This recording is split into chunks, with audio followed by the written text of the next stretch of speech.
Hello everyone, welcome back to my channel IELTS Groomers by Urvashi Chopra.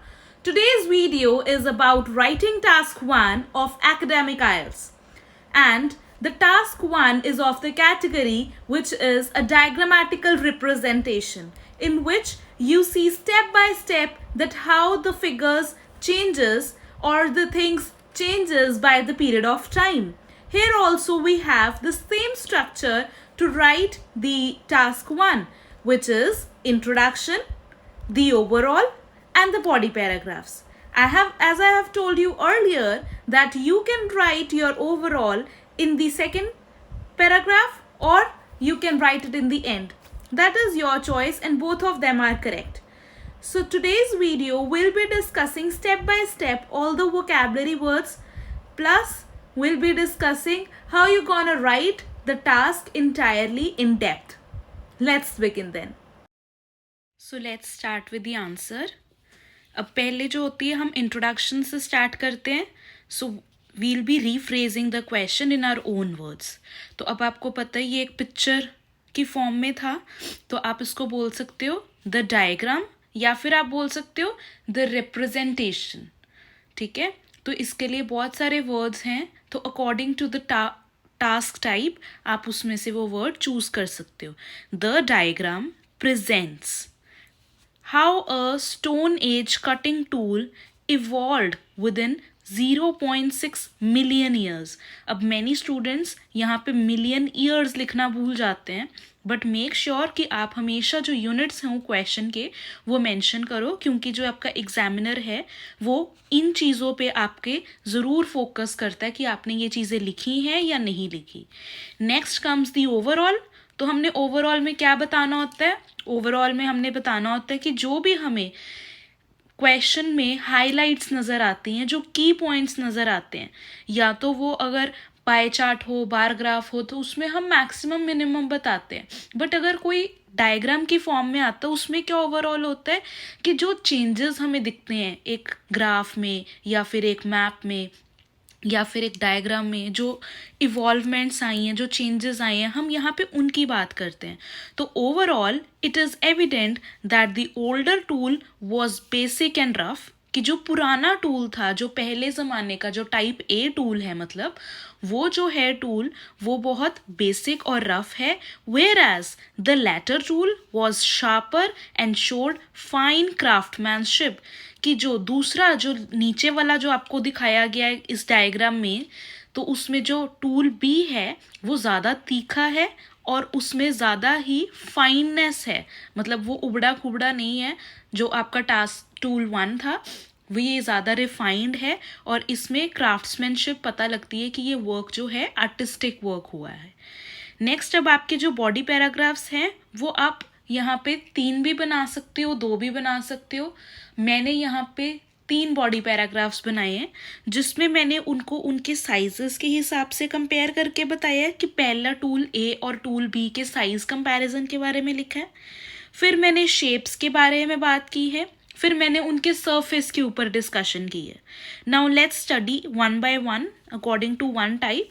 अब यहाँ पे है साइजेस के ऊपर, तो अब हम साइजेस के बारे में बात करेंगे. Comparing the sizes, both tool A and B were almost equally long, nearly 10 centimetres. अब यहाँ पे हमें बताया गया है कि जो टूल ए और जो टूल बी हैं वो अपने बोथ जो है लॉन्ग, उनकी लंबाई जो है वो तो 10 सेंटीमीटर ही है. जब हम अब कंपेयर करेंगे तो हमने वर्ड यूज़ किया however. Tool A was a little narrow from the middle if compared from the front end back view.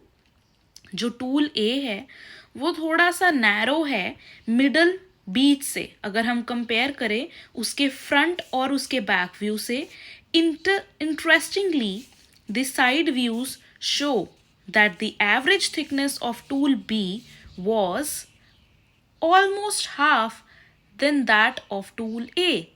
जो उसकी थिकनेस है, एवरेज थिकनेस अगर हम बताएं, तो जो टूल B की थिकनेस है वो बिल्कुल ऑलमोस्ट हाफ है टूल A से, मतलब टूल ए की थिकनेस इससे ज़्यादा है, तो that's how we create a complex sentence. हम सीधा सीधा ये भी कह सकते थे कि टूल ए जो है थिक है, बट हमने उसको कॉम्प्लेक्सिटी से क्रिएट किया, इसलिए हमने कहा कि जो टूल बी है was almost a half than that of a tool A. Now अब जो आपको बताया था मैंने, जो हमारा नेक्स्ट पैराग्राफ होगा वो डिफरेंस होगा शेप्स के ऊपर. Both the tools show distinctive shapes as tool A was triangular if seen from the front. अगर हम टूल A को देखें तो वो एक ट्रायंगुलर शेप दिखाता है हमें फ्रंट से, बैक साइड से और साइड से. 3 चीज़ों से अगर आप देखोगे तो जो टूल A की शेप ट्रायंगुलर है, whereas tool B was spherical from the front and back. Looking from the side, however, tool B was pointed from both the ends. और अगर हम टूल B की बात करें तो वो pointed है दोनों ends के थ्रू. अब हम सरफेस की अगर बात करते हैं, सरफेस जो नीचे का हिस्सा है दोनों टूल्स का, दोनों स्टोन्स का, जो अगर हम नीचे के सरफेस की बात करते हैं, the surface of cutting tool has progressed remarkably. अब यहाँ पे हम एक डिफरेंस बता रहे हैं कि अगर हम दोनों के सरफेस की बात करें तो काफ़ी ज़्यादा रेवोल्यूशन, काफ़ी ज़्यादा प्रोग्रेस आई है उनके सरफेस को लेकर, क्योंकि पहले जो ओल्डर सरफेस था, the older tool surface was unpolished and jagged which could have made cutting task little difficult. जिससे हमें ये पता लगता है कि ना उसकी पॉलिशिंग थी और ना ही वो अच्छे से उसकी कटिंग्स हुई थी, जिसके करके वो जैग्स था. जैग मीन्स उसकी साइड्स वगैरह जो थी वो बाहर को तीखी सी निकली हुई थी, अनपॉलिश सी थी, जिससे कटिंग करने में बहुत ज़्यादा डिफ़िकल्टी होती होगी उस टास्क को कट करने में. However after 0.6 million years the tool gradually underwent fine polishing.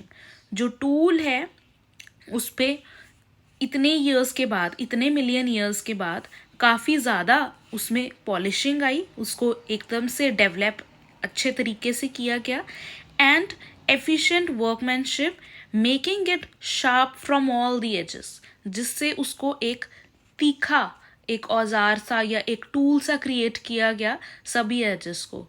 Such types of questions are very common when you see in exam, because ये वाला जो टाइप ऑफ क्वेश्चन है ये थोड़ा सा टीडियस है.